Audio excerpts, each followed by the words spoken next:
For nearly a century, the World Cup meant one thing: the best of the best, fighting through months of qualifiers just to earn one of 30. It felt like tradition. Then, FIFA tore it up.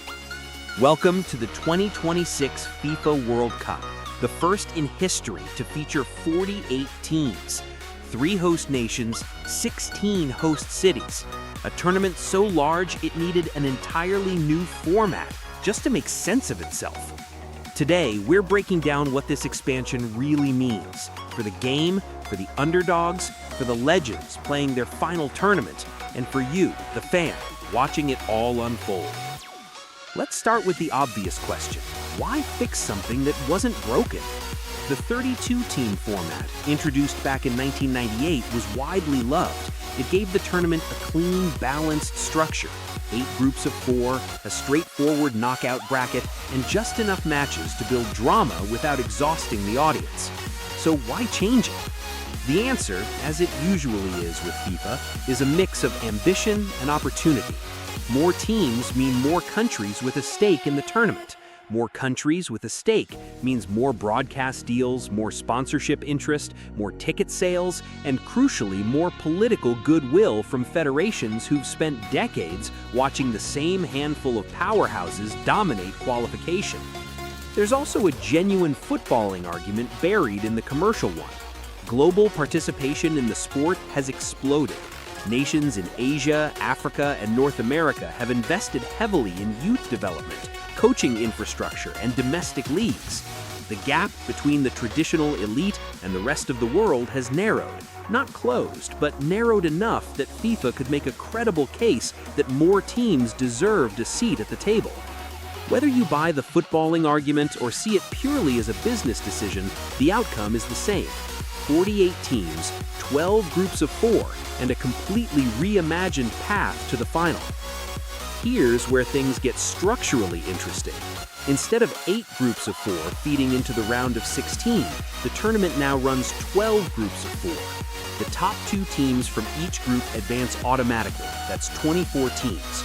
The remaining 8 spots go to the best performing third-place teams across all 12 groups.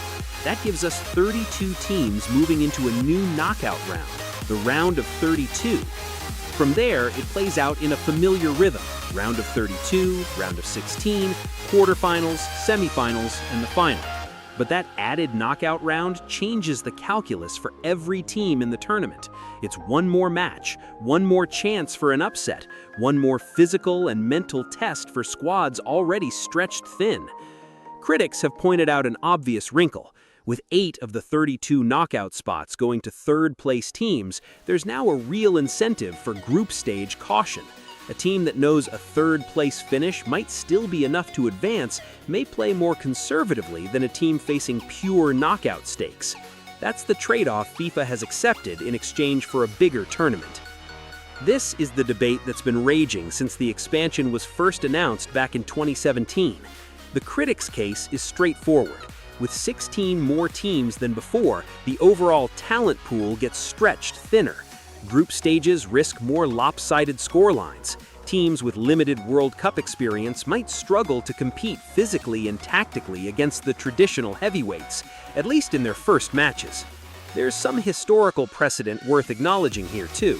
When the tournament expanded from 24 to 32 teams in 1998, similar concerns were raised and largely faded once fans saw genuine competitive drama unfold, including historic underdog runs.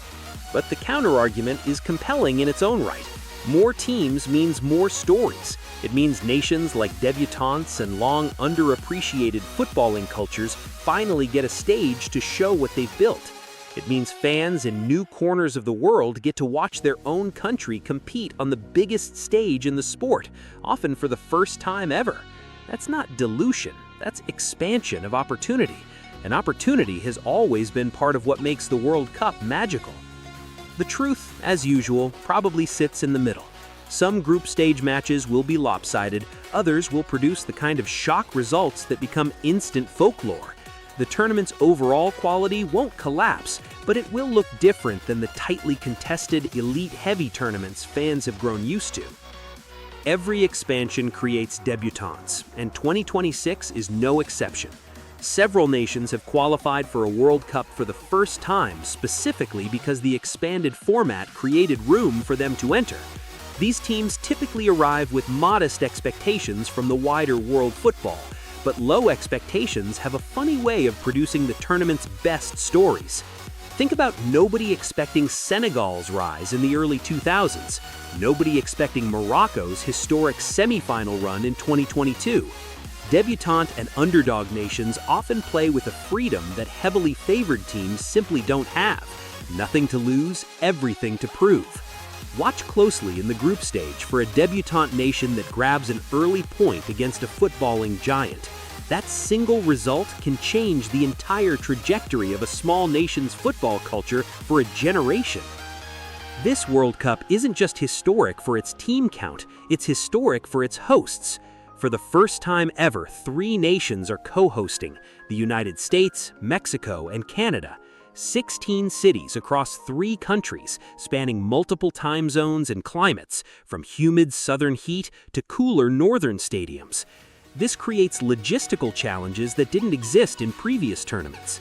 Travel between host cities can mean crossing international borders mid-tournament.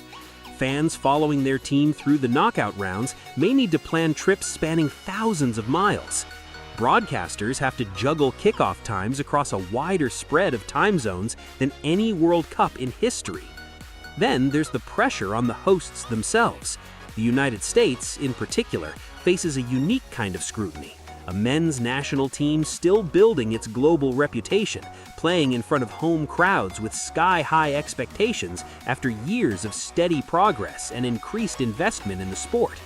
Mexico, meanwhile, carries the weight of a fan base with one of the most passionate football cultures in the world, hosting a World Cup for the 3rd time.